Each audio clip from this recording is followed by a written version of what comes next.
ওকে, আসসালামু আলাইকুম। আজকে আমরা সিলেক্ট ডিজিজ করবো। ওকে, তো এই সিলেক্ট ডিজিজ করার আগে আমাদের অবশ্যই, আমরা প্রতিবার বলছি, আমাদের করার আগে অবশ্যই আমাদের একটা এই ডিজিজ সম্পর্কে ভালো ধারণা রাখা দরকার। ঠিক আছে, আপনি যদি ডিজিজ সম্পর্কে ভালো ধারণা রাখতে পারেন তাহলে আপনার প্যাথোফিজিওলজি বুঝবেন, আপনি কি ইনভেস্টিগেশন করবেন সেটা বুঝবেন, আপনি কি ট্রিটমেন্ট করবেন সেটা বুঝবেন। ওকে, তাহলে আমরা একটু চলেন, প্রথমে আমরা এই মিউকোসাটা দেখি। হ্যাঁ, এই ছবিটা এখানে দেখি। এখানে দেখতে পাচ্ছেন এটা হচ্ছে আমাদের লাইনিং এপিথেলিয়াম। এটা হচ্ছে আমাদের লাইনিং এপিথেলিয়াম। ওকে, তাহলে আমাদের ইন্টেস্টাইনাল লাইনিং এপিথেলিয়াম নরমালি কি কলামনার লাইনিং এপিথেলিয়াম, তাই না? আমি যদি এটাকে আরেকটু ভালো করে আঁকি, নরমালি আমাদের লাইনিং এপিথেলিয়ামটা কি থাকে আমি প্রথমে বলছি, এখানে একটা বেসমেন্ট মেমব্রেন থাকে, তাই না? বেসমেন্ট মেমব্রেনের উপরে যে লাইনিং এপিথেলিয়ামটা থাকে সেটা এরকম থাকবে।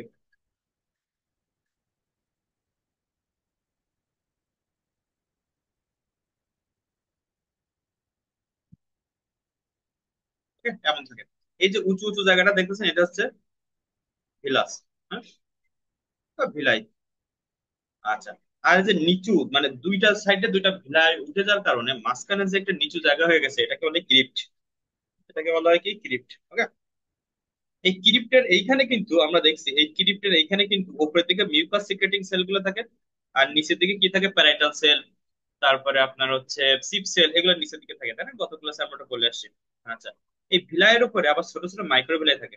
এরকম মাইক্রোভিলাই থাকে যেগুলো ফাইভ, ছোট ছোট হেয়ারের মতো। ঠিক আছে, এরা ব্রাশ বর্ডার তৈরি করে, এগুলো কি থাকে, মাইক্রোভিলাই থাকে। ওকে, আচ্ছা, তাহলে এটা হলো আমার লাইনিং এপিথেলিয়াম। তারপর বলছিলাম নর্মালি মিউকোসার তিনটা পার্ট থাকে, নর্মালি মিউকোসার তিনটা জিনিস থাকে। একটা হচ্ছে লাইনিং এপিথেলিয়াম, এর নিচে ছোট করে একটা কি থাকে, এখানে বিভিন্ন ছোটখাটো ব্লাড ভেসেল থাকে যেটা আমরা বলতেছি ল্যামিনা প্রোপিয়া। আর এরপর একটা মাসল লেয়ার থাকে, ধরলাম এই মাসল লেয়ারটা। এই তিনটা মিলে এটাকে বলা হচ্ছে মিউকোসা। এই যে মাসল লেয়ারটা থাকে, এই মাসল লেয়ারটা কিন্তু মিউকোসার মাসল লেয়ার, এজন্য এটার নাম হচ্ছে মাস্কুলারিস মিউকোসা। মাস্কুলারিস মিউকোসা মানে মিউকোসার লাইনিং এপিথেলিয়াম, মিউকোসার, সরি, মিউকোসার মাসল লেয়ার। ওকে, এর পিছনে, এটা তো টোটালটা গেল মিউকোসা, এর পিছনে থাকে কিন্তু সাবমিউকোসা। আমরা প্রথমে বলে আসছি একটা সাবমিউকোসাতে কি কি থাকে, সেখানে ব্লাড ভেসেল থাকে, সেখানে আছে ফাইব্রোব্লাস্ট গুলা থাকে, যত গ্ল্যান্ড আছে সমস্ত গ্ল্যান্ড গুলো এখানে থাকে, তাই না? এখানে থাকবে সাবমিউকোসা। এই সাবমিউকোসার পরে আর একটা মাসল লেয়ার থাকে, যেটা হচ্ছে একটা সার্কুলার মাসল, একটা আছে লম্বালম্বী মাসল। একটা সার্কুলার মাসল, একটা লম্বালম্বী মাসল, দুইটা লেয়ারের মাসল থাকে এরপরে। ওকে, তাহলে এটা হচ্ছে আমার লাইনিং এপিথেলিয়াম। ওকে, এখন এখানে আরেকটা জিনিস বলা দরকার, এই যে মিউকোসা, এই মিউকোসা তো নর্মালি আমরা জানি কলামনার সেল থাকে, এর মাঝে মাঝে কিছু লিম্ফেটিক সেল থাকে। ঠিক আছে, এর মাঝে মাঝে কিছু লিম্ফেটিক সেল থাকে। ওকে, আচ্ছা, তাহলে এখন এই যে ছবিটা বুঝলাম, এখন আমরা একটু এই যে ডেভিডসনের ছবিটাতে আসি। এখানে দেখেন এটা হচ্ছে আপনার লাইনিং এপিথেলিয়াম। এই লাইনিং এপিথেলিয়ামটা কিন্তু অবশ্যই এরকম সোজা থাকে না, এরকম বাঁকা টাইপের থাকে। ঠিক আছে, উঁচু জায়গাকে বলা হয় ভিলাস, নিচু জায়গাকে বলা হয় ক্রিপ্ট। ওকে, এর মাঝখানে মাঝখানে দেখেন এই যে লিম্ফ্যাটিক সেল থাকে। যেহেতু এটা এপিথেলিয়াল সেলের মধ্যে থাকে এজন্য এটাকে বলে Intra epithelial lymphocyte. Intra epithelial lymphocyte, epithelial মাঝখানে লিম্ফোসাইট গুলো থাকে। ওকে, আচ্ছা, এই লাইনিং এপিথেলিয়ামের নিচে দেখেন একটা এনজাইমের লেয়ার থাকে, এটাকে বলা হয় টিস্যু ট্রান্সগ্লুটামিনেজ। কি থাকে? টিস্যু ট্রান্সগ্লুটামিনেজ। ওকে, আচ্ছা, এখন এই সিলিয়াক ডিজিজ অ্যাকচুয়ালি হয় কি, আমাদের যে গ্লুটেন কন্টেইনিং খাবার, এইটা খাইলে পেশেন্টের হচ্ছে বিভিন্ন অ্যাবডোমিনাল সিমটম তৈরি হয়, ডায়রিয়া, তারপরে হচ্ছে ম্যালাবজর্শন, এই সিমটম গুলো তৈরি হয়। ঠিক আছে, তাহলে কি হলো, গ্লুটেন কন্টেইনিং ফুড খাইলে হয়। এখন গ্লুটেন গ্লুটেন কন্টেইনিং ফুড খেলে কেন এই সমস্যাটা হয়, বিশেষ ছবিটায় আসি। তো ছবিটা তো উপরে, এই এই এই কনসেপশনটা দরকার। হ্যাঁ, যখন আমরা গ্লুটেন জাতীয় খাবারগুলো খাই, যখন আমরা গ্লুটেন জাতীয় খাবারগুলো খাই, এই গ্লুটেন গুলো কই থাকে, গম, গম বার্লি এগুলোতে থাকে আর কি, ভাতে থাকে না। এই গ্লুটেনে দুইটা জিনিস থাকে, গ্লুটেনে দুই ধরনের প্রোটিন থাকে। একটা হচ্ছে গ্লিয়াডিন, আর একটা হচ্ছে গ্লুটেনিন। গ্লুটেনিন, হ্যাঁ, দুই ধরনের প্রোটিন থাকে। একটা হচ্ছে গ্লিয়াডিন, আর একটা হচ্ছে গ্লুটেনিন। এটা আপনাদের কিন্তু লাগবে না, আমি জাস্ট কনসেপশনের জন্য বলতেছি। এই যে গ্লিয়াডিনটা, এটা সবচেয়ে খারাপ, এটা আমার বডি হজম করতে পারে না। মানে কারো কারো ক্ষেত্রে পারে বা কারো কারো ক্ষেত্রে পারে না, মানে এই গিলাটিনটা আবার মেইন এখানে হচ্ছে একটা প্যাথোজেনেসিস করে। Okay? তো নর্মালি এটাকে ভাঙলে কি পাওয়া যায়, গ্লুটামিক অ্যাসিড পাওয়া যায়। Glutamic acid. এই গ্লুটামিক অ্যাসিড হাইলি ইমিউনোজেনিক। তার মানে কি হয়, এই মেইনলি আমার শরীরে ইমিউন রেসপন্স করে। ওকে, তাহলে এই এই যে গিলিয়াডিন থেকে বা গ্লুটেনিন থেকে গ্লুটামিক অ্যাসিডে কনভার্ট করে, সেটা কোনটা? টিস্যু ট্রান্সামাইনেস। টিস্যু ট্রান্সামাইনেস, এর নাম শুনে বুঝবেন এটা টিস্যু, মানে এটা টিস্যুতে থাকে। ট্রান্স, ট্রান্স মানে এক জায়গা থেকে আরেক জায়গায় ট্রান্সফার করা। অ্যামাইনাস মানে অ্যামাইনো গ্রুপটাকে ট্রান্সফার করা।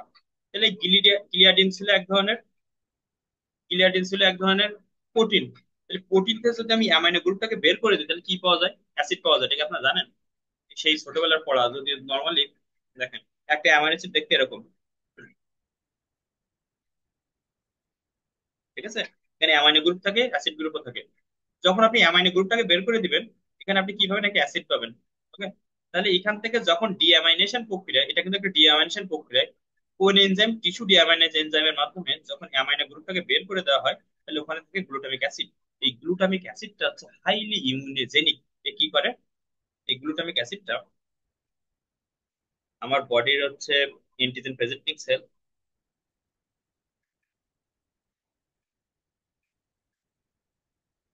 এটাকে প্রেজেন্ট করে কার কাছে?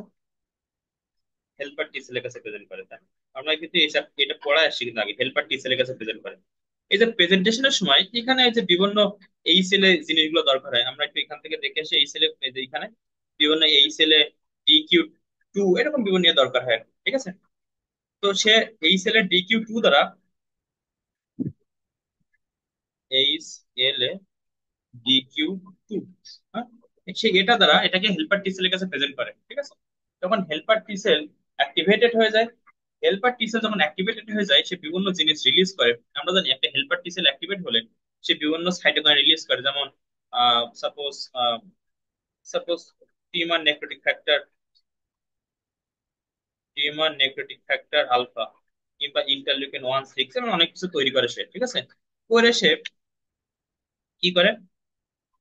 কোন ধরনের অ্যান্টিজেন তাকে অ্যাটাক করতেছে সেই অনুসারে সে আইদার অ্যান্টিবডি তৈরি করে, অথবা সে আমার সাইটোক্সিক টি সেলকে অ্যাক্টিভেট করে। এখানে ধরলাম সে অ্যান্টিবডি তৈরি করে। ঠিক আছে, অ্যান্টিবডি তৈরি করে। ওকে, এখন এই যে অ্যান্টিবডিটা তৈরি করলো, এই অ্যান্টিবডিটা কি করবে? আমার সেলকে ডিস্ট্রাকশন করতে থাকবে। তো এটা চার্জ হয় না কেন? এখানে একটু দেখো ল্যাপটপের এটা। হ্যাঁ, এখন হচ্ছে। নো নো, এটা হচ্ছে না। এখানে ঠিক আছে, এখানে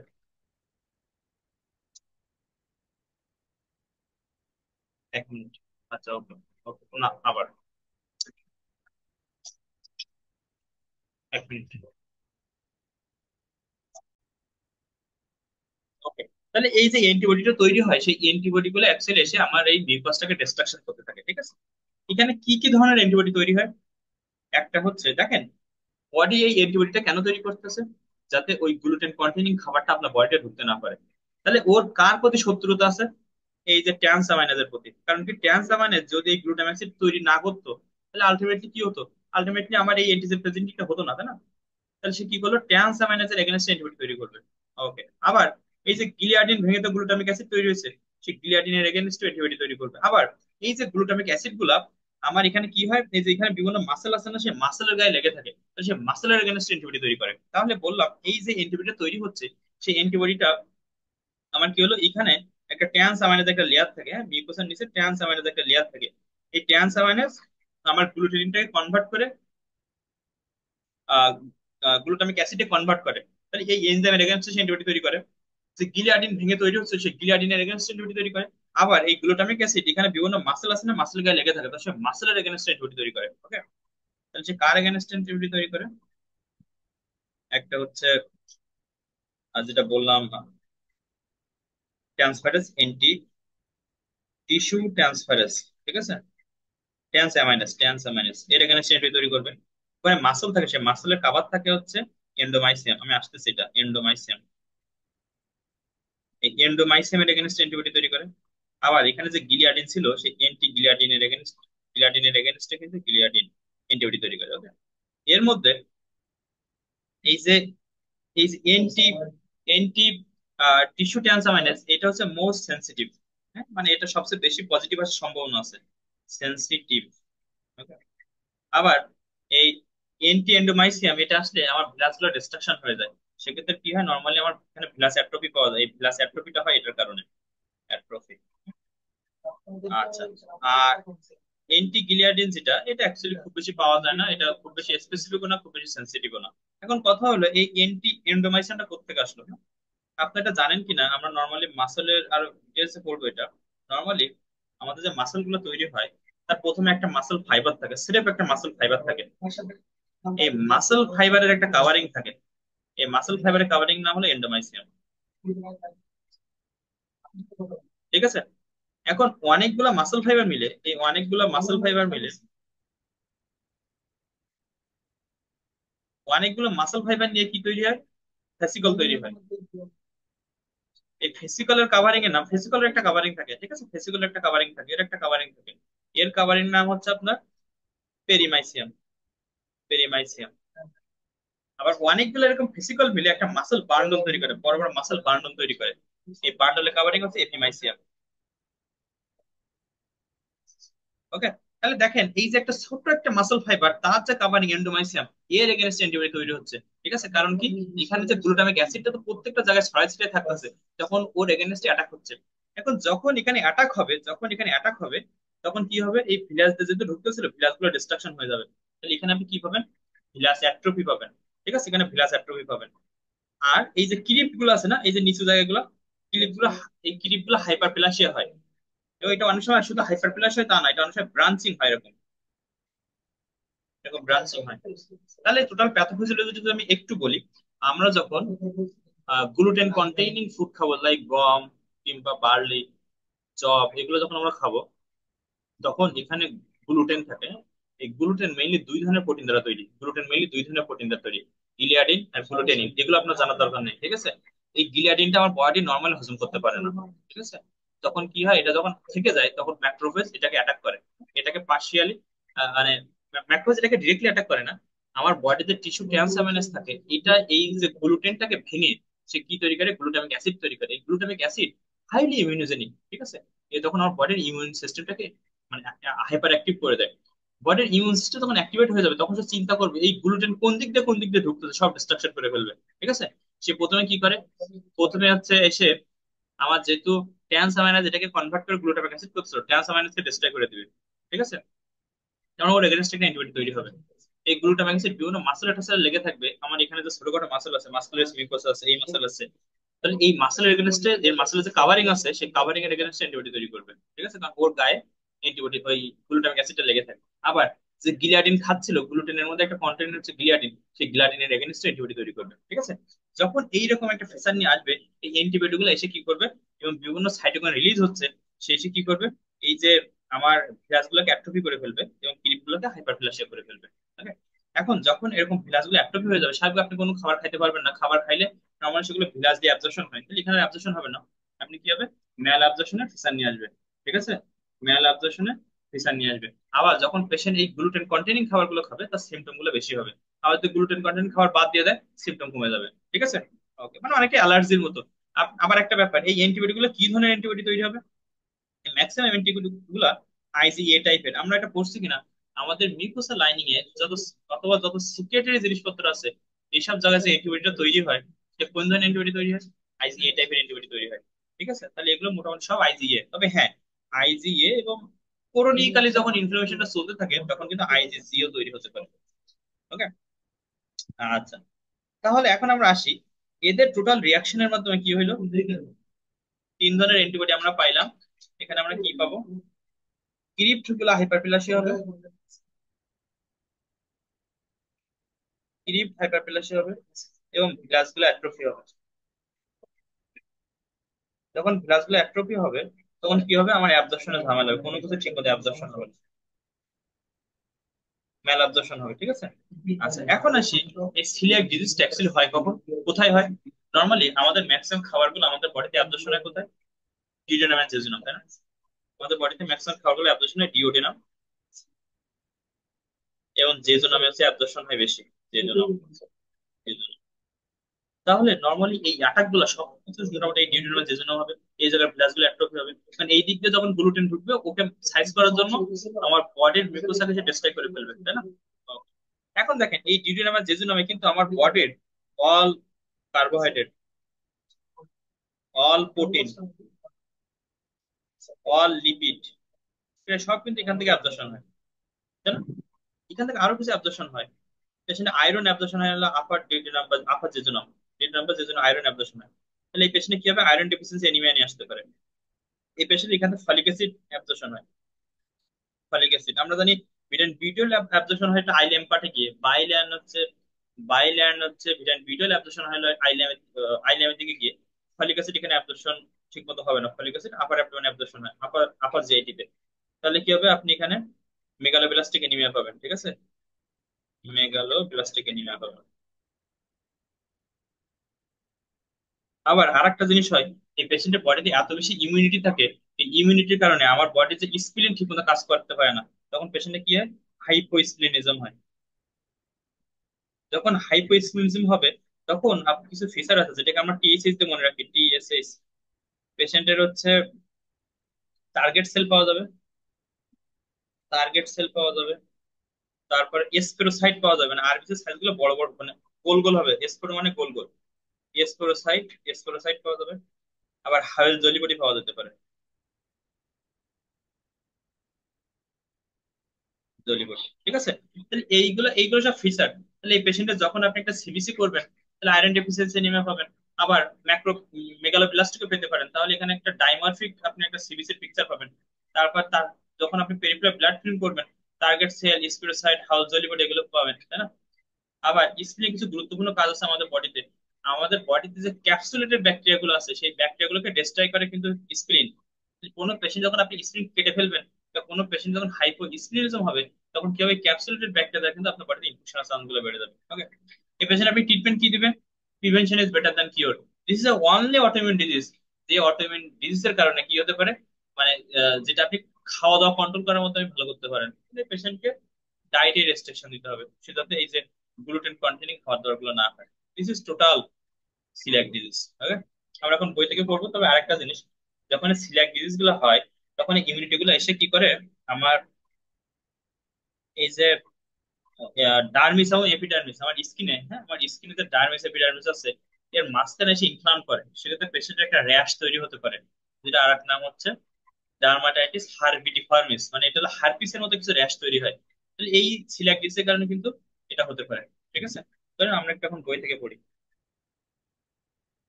সো এটা একটা ইনফ্লামেটরি ডিজিজ অফ স্মল বাউল, আমি এটা আরো স্পেসিফিক আপার স্মল বাউল, ঠিক আছে? পেশেন্ট গ্লুটেন কন্টেনিং খাবার খেতে পারে না, যেটা এই যে গমে থাকে, সেটা রাই বার্লি এগুলোতে থাকে, পেশেন্ট ম্যাল অবজেশন নিয়ে আসে। এবং গ্লুটেন ফ্রি খাবার দাবার খাইলে পেশেন্ট ভালো হয়ে যায়। প্যাথোফিজিওলজি আমি খুব ভালো করেই বলেছি যে এখানে কি হয়, ইমিউনোলজিক্যাল মিউকোজাল ডিস্ট্রাকশন হয়, বলা হচ্ছে মোনোজাইটিক টুইনের ক্ষেত্রে, এগুলো আপনার জানার দরকার নেই, হ্যাঁ। এটা এস্ট্রাং অ্যাসোসিয়েশন থাকে এই যে এই সেলে DQ2 অথবা DQ8, যদি কারোর এটা থাকে তখন তার এন্টিজেন প্রেজেন্টেশনটা মোর স্ট্রংলি হয়, ঠিক আছে?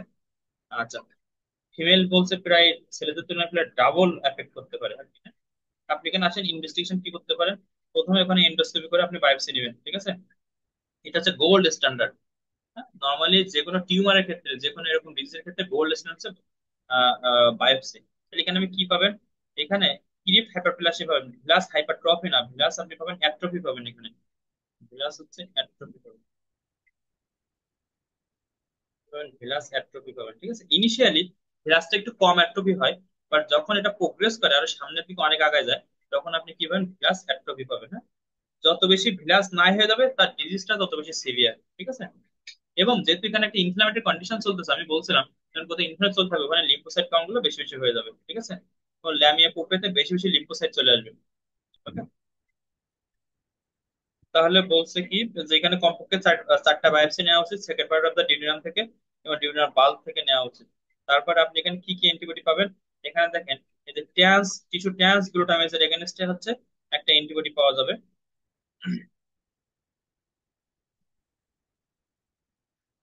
আবার এই যে এন্ডোমাইসিয়াম আছে, সেই এন্ডোমাইসিয়ামের এগেনস্টে কিন্তু একটা অ্যান্টিবডি পাওয়া যাবে, ঠিক আছে?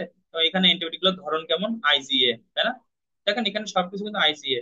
হ্যাঁ, তবে আইজিও পাওয়া যেতে পারে যদি এটা অনেকদিন ধরে হয়, কিংবা কোনো পেশেন্টের যদি অনেক সময় আইজিএ ডেফিসিয়েন্সি থাকে। এটা একটা রোগ যেখানে পেশেন্টের বডিতে আইজিএ তৈরি হয় না।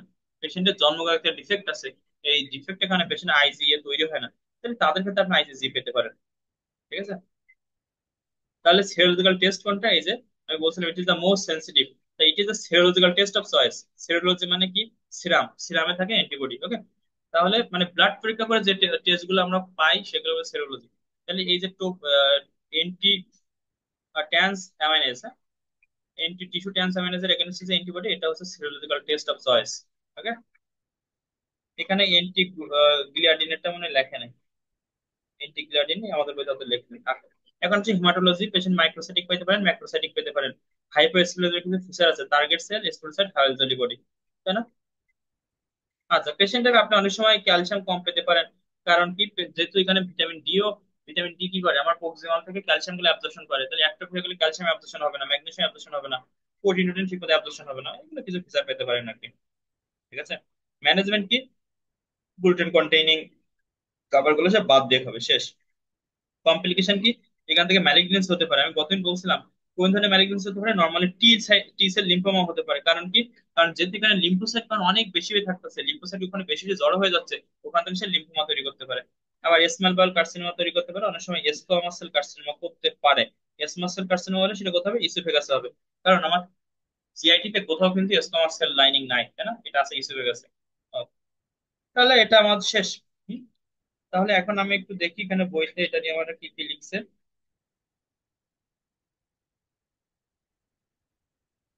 পেশেন্টের যে আয়রন ডেফিসিয়েন্সি এনিমিয়া, আচ্ছা এখানে একটা ব্যাপার, পেশেন্টের মেটাবলিক বোন ডিজিজ হতে পারে। ঠিক আছে। কারণটা কি? যখন আপনার বডিতে ক্যালসিয়াম ঠিকমতো অ্যাবজর্পশন হবে না, তখন ভিটামিন ডি গুলো কি করবে? ভিটামিন ডি যখন ঠিকমতো কাজ করতে পারবে না, তখন এই যে হাইপোক্যালসিমিয়া হলে আমার বডিতে কি হয়? প্যারাথাইরয়েড হরমোন বেশি বেশি রিলিজ হয়। এই প্যারাথাইরয়েড এসে কি করবে? আপনার বোনস থেকে ভেঙে ভেঙে ক্যালসিয়াম গুলোকে নিয়ে আসবে। ঠিক আছে, যে কারণে মেটাবলিক বোন ডিজিজ হতে পারে। ঠিক আছে। তাহলে দেখেন এই যে সিলিয়াক ডিজিজ একটা অটোইমিউন ডিজিজ, তাই না? আমরা আগের দিন বলছিলাম যে কোনো অটোইমিউন ডিজিজ এর অ্যাসোসিয়েশন থাকবে আদার অটোইমিউন ডিজিজের সাথে। দেখেন type 1 diabetes mellitus autoimmune disease, thyroid disease বিশেষ করে Graves disease autoimmune disease, primary biliary cirrhosis primary, এটা কারণ জানা জানি, it's autoimmune disease, Sjogren syndrome autoimmune disease. হ্যাঁ, ইমিউনোগ্লোবিন আই এর ডেফিসিয়েন্সি থাকতে পারে অনেকের জন্মগতভাবে। পার্নিশিয়াস এনিমিয়া হতে পারে। হ্যাঁ, পার্নিশিয়াস এনিমিয়া দুইটা কারণে হতে পারে। এই অ্যান্টিবডি এই পার্নিশিয়াস এনিমিয়াটা কখন হয়? যখন অ্যান্টিবডি দ্বারা আপনার ইন্ট্রিনসিক ফ্যাক্টরটা নষ্ট হয়ে যায়, বা প্যারাইটাল সেল যখন নষ্ট হয়ে যায় অ্যান্টিবডি দ্বারা। হ্যাঁ, পার্নিশিয়াস এনিমিয়া হয় যখন অ্যান্টিবডি দ্বারা আপনার প্যারাইটাল সেল ডিস্ট্রাকশন হয়ে যাবে। সার্কোডিসিসের সাথে কমপ্লিকেশন থাকতে পারে। এখানে encephalopathy, cerebral atrophy, peripheral neuropathy, epilepsy এগুলো হতে পারে। কারণ এই যে অটো অ্যান্টিবডি গুলো তৈরি হচ্ছে, ইট ক্যান অ্যাটাক এনি হয়, ইট ক্যান অ্যাটাক এনি হয়। ঠিক আছে। আচ্ছা, এছাড়া হচ্ছে মাইস্থেনিয়া গ্রাভিস হতে পারে, ইটস অলসো নট অটোমেটিস। তারপর হচ্ছে হার্পিটাইটিস ফর্মিস, আচ্ছা এটা আমি পড়াবো। ডাউন সিনড্রোমের সাথে থাকতে পারে। হ্যাঁ, এটা একটু মনে রাখবেন, ডাউন সিনড্রোমের সাথে কিন্তু এটা থাকতে পারে। স্মল বাউল কার্সিনোমা, এগুলো আমরা পড়ে আসছি। আলসারেটিভ কোলাইটিস, এগুলো জাস্ট একটু রিডিং করবেন আর কি। ঠিক আছে। বলছে একটা পেশেন্টের সাবটোটাল ভিলাস অ্যাট্রফি কি কি কারণ থাকতে পারে।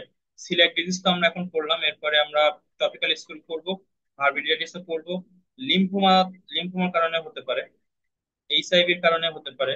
জিয়ার্ডিয়া, জিয়ার্ডিয়া কি করে? আমার হচ্ছে নর্মালি ইন্টেস্টাইনাল মিউকোসাকে নষ্ট করতে থাকে।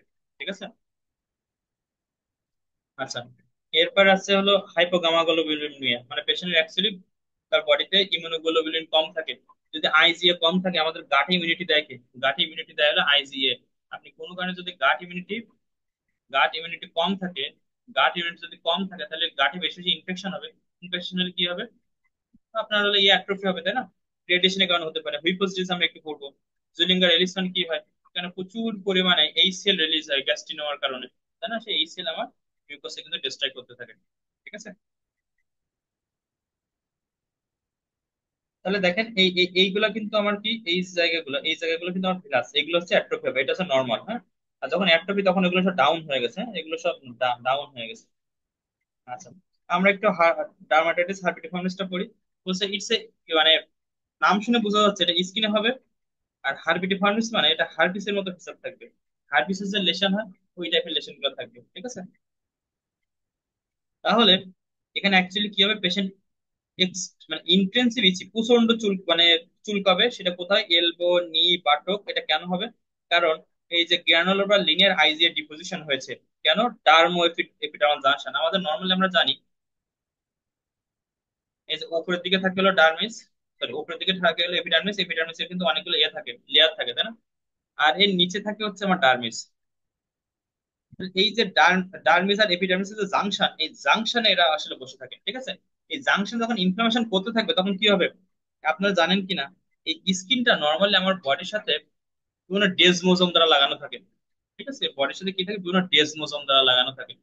সেটা হেমিডেজমোজোম, নর্মালি সেগুলো হেমিডেজমোজোম আকার। তো যখন এখানে ইনফ্লামেশন করতে থাকবে তখন এটা উঠে যাবে, উঠে এটা ব্লিস্টারের মতো হয়ে যাবে। আমরা যখন গোলা পড়বো তখন আরো ডিটেলসে পড়বো যে কোন লেয়ারে এই ডেজমোজোম বা হেমিডেজমোজোম গুলো নষ্ট হয়ে গেলে স্কিনে কেমন টাইপের র্যাশ হয়, ঠিক আছে? তাহলে যখন এইখানে অ্যাটাক হবে, এইখানে যখন অ্যাটাক হবে তখন এই ডেজমোজোম গুলো নষ্ট হয়ে যাবে, তখন আমার এপিডার্মিসটা উপরে উঠে যাবে, ঠিক আছে? তখন একটা র্যাশের মতো হবে, যেটা দেখতে অনেকটা হারপিসের মতো, যে কারণের নাম হয়েছে হারপিডিটাইটিস, হারপিডিফর্মিস অ্যাকচুয়ালি। ওকে। তাহলে এই র্যাশ গুলা নর্মালি কখন রেসপন্ড করে? এই যে গ্লুটেন ফ্রি খাবার যখন আপনি খাবেন তখন এগুলো ভালো হয়ে যাবে, ঠিক আছে? অনেক সময় এখানে ড্যাপসন দেওয়া যায়। ওকে, তাহলে this is all about coeliac disease.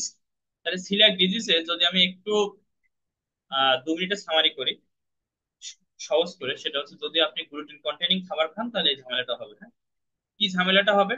আপনার বডি গ্লুটেনটা ঠিক মতো হজম করতে পারে না। এটা সবার ক্ষেত্রে না, কারো কারো ক্ষেত্রে। তখন আমার বডির যে টিস্যুতে ট্রান্স অ্যামাইনেজ আছে, এই ট্রান্স অ্যামাইনেজ কি করে? এই গ্লুটেনটাকে ভেঙে ভেঙে গ্লুটামিক অ্যাসিডে তৈরি করে। সেই গ্লুটামিক অ্যাসিডটা হাইলি ইমিউনোজেনিক। হ্যাঁ, সে কি করে? আমার এন্টিজেন প্রেজেন্টেশনের মাধ্যমে হেলপার টি সেলের কাছে প্রেজেন্ট করে। যদি কারো কারো ক্ষেত্রে এই সেলের DQ2 এবং DQ8 থাকে, তার ক্ষেত্রে প্রেজেন্টেশনটা স্ট্রংলি হয়। তখন কি অনেক বেশি ইমিউন রেসপন্স হয়।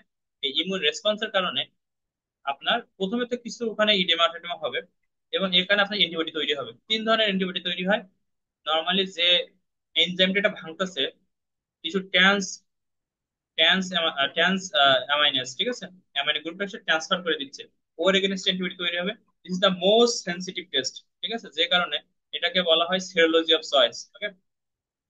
তারপরে এই গ্লুটামিক অ্যাসিডটা যখন বিভিন্ন বা গ্লুটেন কন্টেনিং খাবারগুলো যখন কোনো মাসেলের গায়ে লেগে থাকছে, তখন মাসেলের এগেনস্ট অ্যান্টিবডি তৈরি হচ্ছে। সেটা হচ্ছে কি, যেহেতু মাসেলের খাবারের নাম হচ্ছে এন্ডোমাইসিয়াম, এন্টোমাইসিয়াল অ্যান্টিবডি তৈরি হচ্ছে, ঠিক আছে?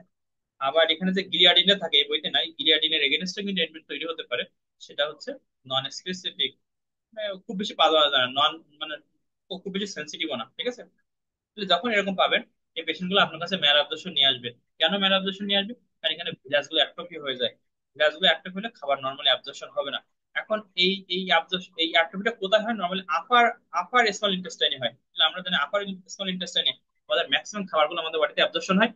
আবার আয়রন অ্যাবজর্পশন হয়, ফলিক অ্যাসিড অ্যাবজর্পশন হয়, তাই না? ক্যালসিয়াম অ্যাবজর্পশন হয়। সমস্ত অ্যাবজর্পশন গুলো কমে যাবে। যখন আয়রন কমে যাবে আপনি আয়রন ডেফিসিয়েন্সি এনিমিয়া পাবেন। যখন ফলিক অ্যাসিড কমে যাবে আপনি মেগালোব্লাস্টিক এনিমিয়া পাবেন। যখন ক্যালসিয়াম কমে যাবে তখন এই ক্যালসিয়াম বাড়ানোর জন্য কি করবে? প্যারাথাইরয়েড হরমোন রিলিজ হবে। এই প্যারাথাইরয়েড হরমোন যখন রিলিজ হবে তখন মেটাবলিক বোন ডিজিজ হবে, বোন আস্তে আস্তে ভেঙে যাবে, ঠিক আছে? আবার যখন এই অ্যান্টিবডি গুলা কি টাইপের অ্যান্টিবডি? নর্মালি জি টাইপের, এ টাইপের অ্যান্টিবডি। তবে কারো কারো ক্ষেত্রে জিও তৈরি হতে পারে যদি কারো জন্মগতভাবে এ অ্যান্টিবডির একটা ঝামেলা থাকে। ওকে। আচ্ছা, এখন আসি এই অ্যান্টিবডি গুলা যখন আপনার ডার্মিস এবং এপিডার্মিসের মাঝখানে জমা হবে, তখন ও কি করবে? ডেসমোসোম গুলোকে ভেঙে দিবে, ওখানে ভেঙে স্কিনটাকে উঁচু করে ফেলবে। তখন এটা অ্যাকচুয়ালি একটা র্যাশ টাইপের হবে, যেটা হলো হার্পিস টাইপের একটা র্যাশ, ঠিক আছে? আচ্ছা, তাহলে এটার টোটালটা ট্রিটমেন্ট কি? ট্রিটমেন্টটা হচ্ছে, আচ্ছা, এটা গোল্ড স্ট্যান্ডার্ড ইনভেস্টিগেশন কি? আপনি বায়োপসি নেবেন, ঠিক আছে?